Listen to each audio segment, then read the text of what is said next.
Hi there, it's Alex Shirley here from the Trek Fitness Programme. Thanks for subscribing to our free tools on training smarter for Treks. You can find a link to our first article on strength training for Treks below.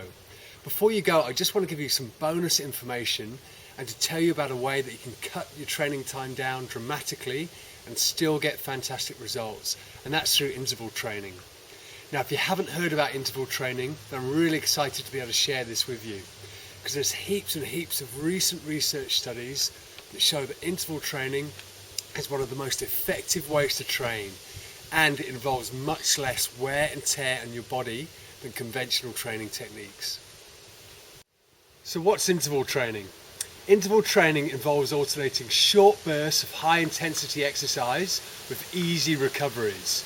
The theory is that by breaking an exercise session into multiple short, intense efforts, more total work can be achieved than in one longer, intense effort.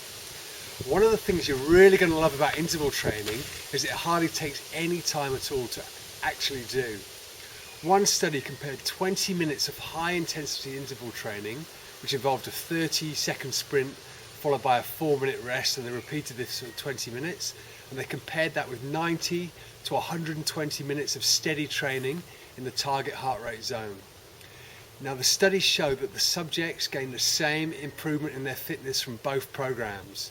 Now, what's amazing about this study is that the 20-minute program only required about 2 minutes and 30 seconds of actual work. So what would you rather do, 90 to 120 minutes of steady work, or 2 minutes and 30 seconds of hard work and still get the same results?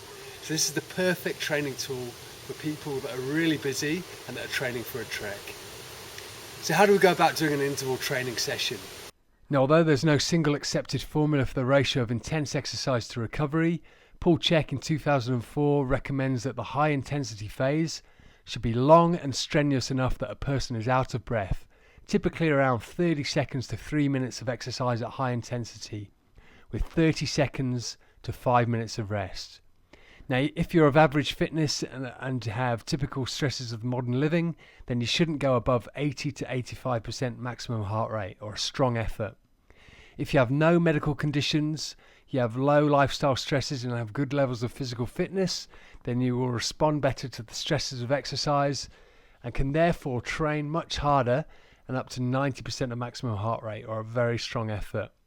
Now, your recovery period should not last long enough for your heart rate to return to its resting rate. You also want to avoid interval work on consecutive days so that you don't overly stress the body. So how do we go about doing an interval session? Well, a typical session could involve finding a good set of stairs and going full pelt up it and then walking back down and repeating this 6 to 8 times. Or you could go down to the beach or running track and do a 400-meter sprint or an 800-meter sprint and walking recovery in between each one.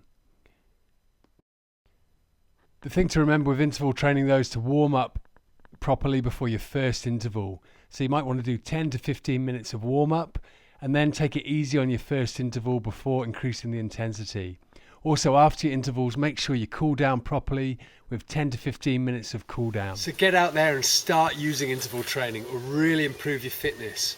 And if you live near Sydney and you want to join a trekking specific interval training session, then check out our face-to-face Trek Fitness program, which is run on alternate Sunday mornings in stunning national parks near Sydney.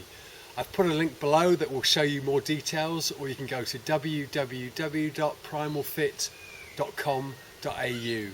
Thanks again for subscribing, and I'll be in touch over the next few days with some more tips.